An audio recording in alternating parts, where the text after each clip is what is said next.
के जा रहा हूँ परिवार का दुख बांटने और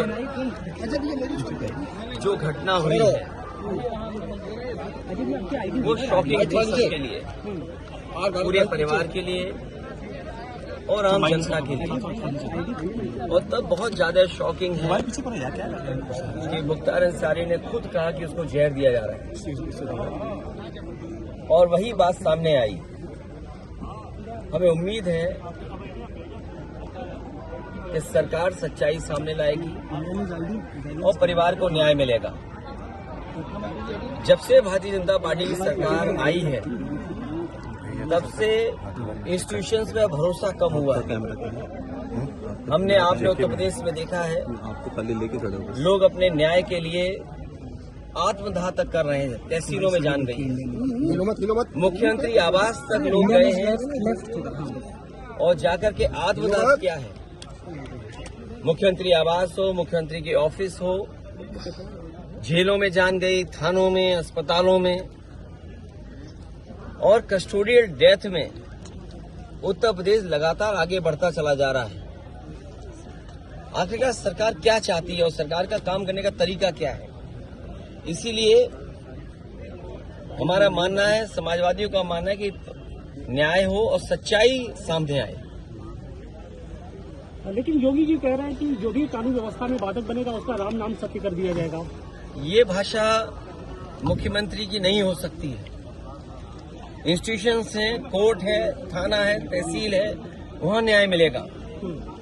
ये जो भाषा बोली जा रही है, ये भाषा इसलिए बोली जा रही है कि वो वोट चाहते हैं, क्योंकि विकास किया नहीं, काम किया नहीं, महंगाई है, बेरोजगारी है, किसान की दुख तकलीफ दूर नहीं हुआ, आय बढ़ी नहीं।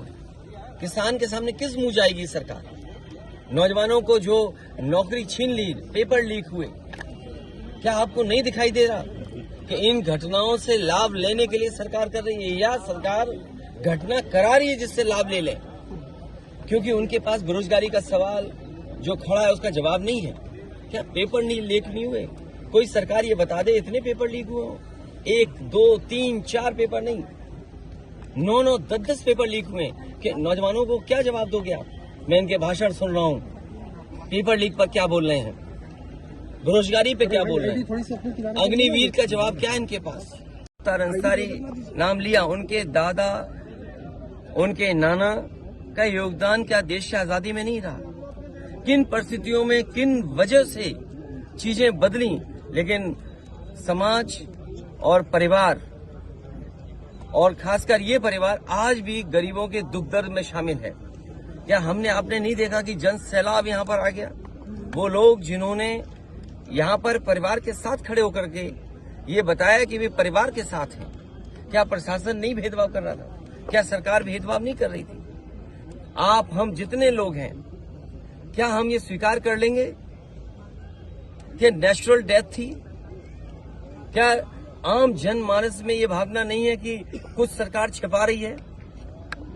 और रशिया में क्या एक लीडर ऑपोजिशन को जहर देकर नहीं मारा गया? रशिया में नहीं मारा गया क्या? कितने लोगों की जान चली गई? रशिया में अभी लीडर ऑपोजिशन को इसी तरह जेल में रख करके और जेल में नहीं जहर दे दिया गया? आप सोचो, भारत सरकार पे आरोप लगा कि आप हमारे देश में हत्या करा रहे हो। क्या कनाडा के प्राइम मिनिस्टर ने भारत पर आरोप नहीं लगाया? क्या अमेरिका में आपने जिसको सुपारी दी थी वो नहीं पकड़ा गया? एक अधिकारी और एक व्यापारी मिलकर के एक हत्या कराना चाहते थे अमेरिका में, वो व्यापारी क्या जेल में नहीं है?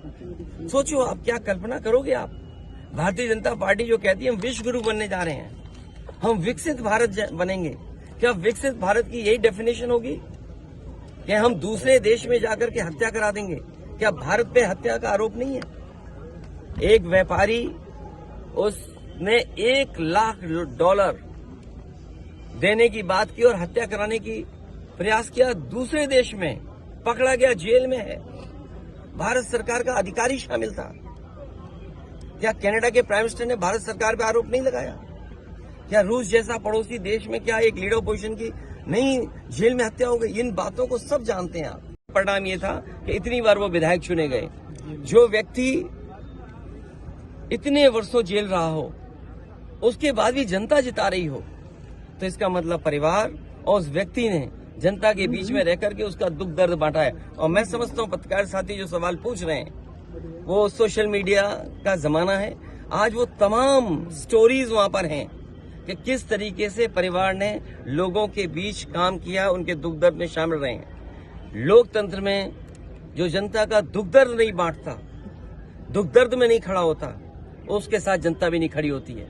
और वो जिस दिन खबर सुनी लोगों ने और आज तक जिस तरीके से परिवार से लोग जुड़ रहे हैं, ये बताता है कि परिवार के लोग जनता के बीच में रह करके उनके दुख दर्द को समझते हैं।